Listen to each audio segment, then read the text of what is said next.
सामाजिक कार्यकर्ता अतुल भारद्वाज ने राजनीतिक दल के नेताओं द्वारा की गई प्रेस वार्ता पर अपना मत स्पष्ट करते हुए कहा कि नेता अपने स्वार्थों के प्रति और धर्मशाला की जनता को राजनीति से ऊपर उठकर केंद्रीय विश्वविद्यालय धर्मशाला परिसर के निर्माण की लड़ाई लड़ रही है, उसे गुमराह न करें।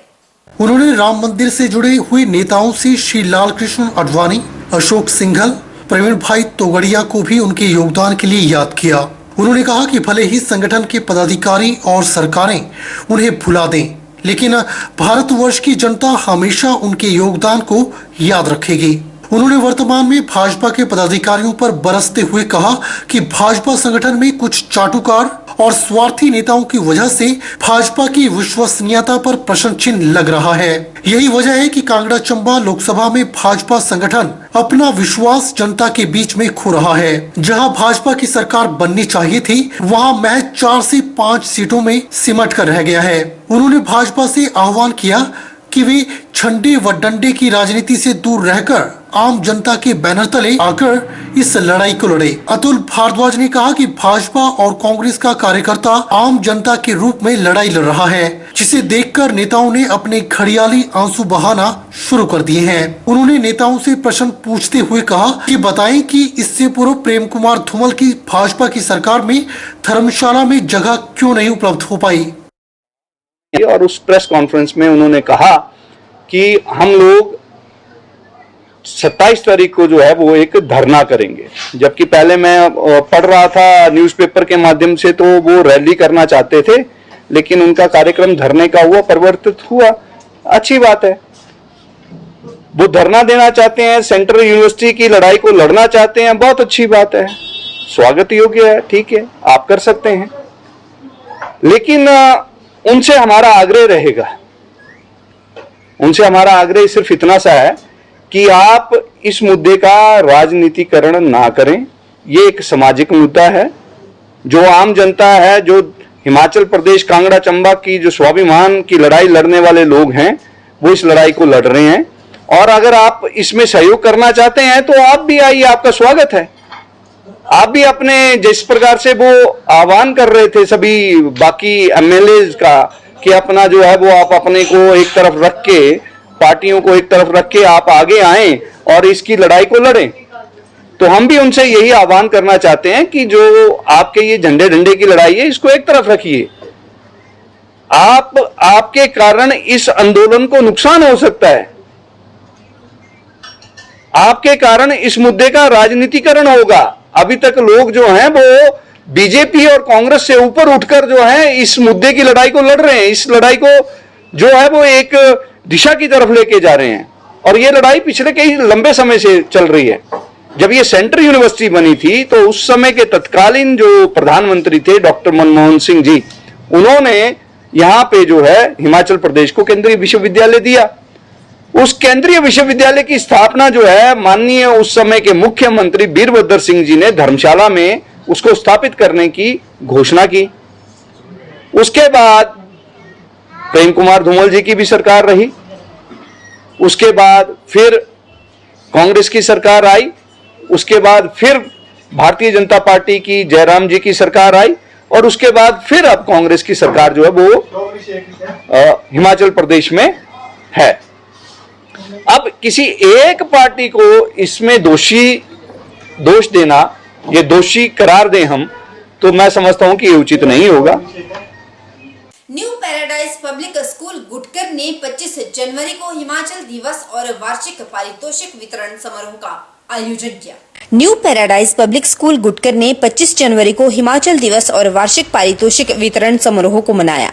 इस मौके पर मुख्य अतिथि राजकुमार सकलानी, नागेंद्र पाल और स्कूल के चेयरमैन गुरबचन सिंह कश्यप और स्कूल प्रिंसिपल लता देवी मौजूद रही। इस मौके पर बच्चों ने विभिन्न सांस्कृतिक कार्यक्रम प्रस्तुत किए और स्कूल के प्रिंसिपल लता देवी ने अपने स्कूल की वार्षिक रिपोर्ट प्रस्तुत की और स्कूल के चेयरमैन गुरबचन सिंह कश्यप ने बच्चों को पुरस्कार दिए और मुख्य अतिथि ने बेटी पढ़ाओ और बेटी बचाओ पर लोगों को जागरूक भी किया। विधानसभा क्षेत्र फतेहपुर के अधीन उप मंडलीय भू संरक्षण कार्यालय फतेहपुर में कार्यरत एक आउटसोर्स कर्मी को विजिलेंस की टीम ने 12,000 की रिश्वत लेते हुए रंगे हाथों पकड़ा। फतेहपुर विधानसभा क्षेत्र के अंतर्गत उपमंडलीय भू संरक्षण कार्यालय फतेहपुर में कार्यरत एक आउटसोर्स कर्मी को विजिलेंस की टीम ने 12,000 रुपए की रिश्वत लेते हुए रंगे हाथों पकड़ा है। प्राप्त जानकारी के मुताबिक एक व्यक्ति ने मंगलवार को विजिलेंस विभाग में शिकायत की थी कि उपमंडलीय भू संरक्षण कार्यालय फतेहपुर के एक बडोखर सेक्शन में कार्यरत आउटसोर्स जूनियर ड्राफ्ट्समैन 1,10,000 रुपए सब्सिडी के बदले 12,000 रुपए की रिश्वत मांग रहा है। इस शिकायत के मिलते ही विजिलेंस ने एएसपी विजिलेंस बद्री सिंह के नेतृत्व में टीम का गठन किया और सुनियोजित तरीके से शिकायतकर्ता को पाउडर लगे नोट दिए। जैसे ही शिकायतकर्ता ने फतेहपुर में पहुंचकर कर्मी को पैसे दिए तो विजिलेंस की टीम ने उसे 12,000 रुपए की रिश्वत लेते हुए रंगे हाथों पकड़ लिया। इस संदर्भ में केस दर्ज करके उसे अरेस्ट करके आगामी कार्रवाई अमल में लाई जा रही है। इसकी पुष्टि एएसपी विजिलेंस बद्री सिंह ने की है। हमें पिछले कल से एक सूचना मिली थी कि इस ऑफिस का एक living hand Vivek Kumar fund release करने के एवज में रिश्वत की मांग कर रहा है। तो हमने गुप्त तौर पे उसमें अपनी सूचनाएं एकत्रित करके उसको जो आज रेड है 12,000 रुपये रिश्वत देते हुए पकड़ा है। कल शिकायत हुई थी। जिला पुलिस नूरपुर द्वारा नशे के खिलाफ चलाए गए अभियान के अंतर्गत पुलिस थाना नूरपुर के अधीन कंडवाल में पुलिस द्वारा नाका लगाया गया था। एसपी नूरपुर अशोक रतन ने मामले की पुष्टि की। एसपी नूरपुर अशोक रतन ने मामले की पुष्टि करते हुए बताया कि नाकाबंदी के दौरान गाड़ी नंबर HP 24C 0153 की चेकिंग पर 39.54 हेरोइन बरामद की गई, जिस पर उपरोक्त गाड़ी में सवार विवेक चौधरी पुत्र सुरेश चंद निवासी डाकघर धार हरसर ज्वाली जिला कांगड़ा, आशीष पुत्र ओंकार चंद्र निवासी धार जरोट ज्वाली कांगड़ा का रहने वाला है और लकी पुत्र रघुनाथ सिंह निवासी घार हरसर ज्वाली जिला कांगड़ा को ही गिरफ्तार करके उनके खिलाफ अभियोग अधीन धारा 21, 25, 29 NDPS एक्ट के तहत पंजीकृत किया गया है। उपरोक्त नशा तस्कर गिरोह में शामिल आरोपी विवेक चौधरी पुत्र सुरेश कुमार वार्ड नंबर 14 हरसर पंचायत समिति नगरोटा सुरैया में पंचायत समिति सदस्य था, जिससे कि मुकदमा नंबर 49/22 दिनांक 4/4/2022 जेर धारा 21, 25, 29 NDPS एक्ट के तहत गिरफ्तार होने पर जिलाधीश महोदय कांगड़ा द्वारा उनकी सदस्यता को निलंबित किया गया था। लकी पुत्र रघुनाथ उपरोक्त शातिर व अभ्यस्त अपराधी है, जिन पर और भी कई अभियोग पंजीकृत है। एसपी अशोक रतन ने बताया कि नशे के खिलाफ ये अभियान आगे भी जारी रहेगा। गया उसने सेशन कोड में बेल अप्लाई करी, हमने पिट एनडीपीएस में मूव कर दिया, तो पहले तो उसका खर्चा सेशन कोड में हो गया। तो उसके बाद क्या है कि जब पिट एनडीपीएस में करा हमें डिटेंशन ऑर्डर आ गए तो वो हाई कोर्ट जाएगा, उसकी अपील में वहाँ खर्चा हुआ। फिर इसकी हम प्रॉपर्टी अटैच करेंगे जो पहले नहीं कर पा रहे थे, प्रॉपर्टी अटैच करके हम कॉम्पिटेंट अथॉरिटी दिल्ली भेजेंगे, तो इसको दिल्ली में वकील करना पड़ेगा। जिला मंडी टैक्सी एकता यूनियन के प्रधान महेंद्र गुलेरिया ने कहा कि माता चामुंडा परिसर में यूनियन की बैठक का आयोजन किया गया है। बैठक में सरकार के द्वारा टैक्स वृद्धि की गई, इसको लेकर भी चर्चा की गई। उन्होंने कहा कि बिना किसी सूचना के सरकार के द्वारा टैक्स बढ़ा दिया गया।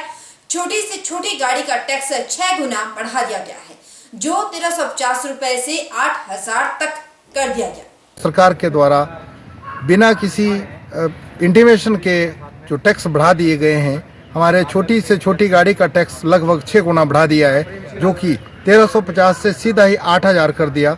उसके बारे में आज चर्चा की गई और इसके साथ साथ सरकार ने और भी कई चीज़ें हैं जो कि हमारे टैक्सी ऑपरेटर के ऊपर थोपी गई है। जैसे अभी हाल ही में एक और प्रेस नोट सरकार ने जारी किया है, जिसके अंदर बताया गया है कि सरकार जो है बाहरी राज्यों के ऑपरेटरों को परमिट देगी। अपने घर में जो है सरकार लूट कर रही है और दूसरों को बेनिफिट देने का जो सरकार का मकसद है, उस चीज़ से हम जो है सरकार से काफ़ी नाराज़ है। जो भी हमें आज तक इस चीज़ से परेशानी हो रही है या सरकार के निर्णयों से परेशानी हो रही है, उसके लिए हम सरकार से एक बार बैठ करके बातचीत करेंगे। अगर बातचीत से सरकार जो है हमारे मुद्दों को समझ जाती है, हमारी समस्याओं को हल करती है, तो हम सरकार का तहे दिल से धन्यवाद भी करेंगे। यदि नहीं तो हम आगे जो भी हमसे होगा, चाहे हमें आंदोलन का रूप निर्धारित करना पड़े, तैयार करेंगे। बहरहाल बुलेटिन में इतना ही। आप बने रहिए हमारे साथ, देखते रहिए HP 24/7।